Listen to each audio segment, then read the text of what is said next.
Problem లేదు, మన personal hatred ఎందుకు? పాపం తను ఎలా ఫీల్ అయింది తెలుసారా? నేను ఇప్పుడు సోనియాని హేట్ చేస్తున్నా, సోనియా చెప్పింది ఇన్ఫ్లుయెన్స్ అవుతున్నారు అని పృథ్వీని యాక్సెప్ట్ చేస్తున్నారు కదా. మాతో అందరూ బాగానే మాట్లాడుతున్నారు, బట్ నన్ను ఎందుకు అంత అవాయిడ్ చేసి పెడుతున్నారు కార్నర్ చేసి అంటే ఆడ ఫీల్ కూడా అంత హేట్రేట్ చెప్పడం నాకైతే అసలు నచ్చలేదు. నాకు ఒక లైక్ సపరేట్ ఒక ఏదో పెద్ద క్రైమ్ చేసినట్టు ఫీల్ అయ్యాను. అది కరెక్ట్.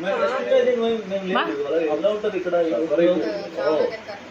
మేము అలాగే చేస్తుంటే అందుకే తను నా మీద లాస్ట్ టైం నీ విషయంలో ఇష్యూ అయినప్పుడు నా మీద అంత హేట్ అంటే ఇద్దరు ఉన్నారు, వాళ్ళు కూడా ఇలా ఐ గాట్ ఇట్.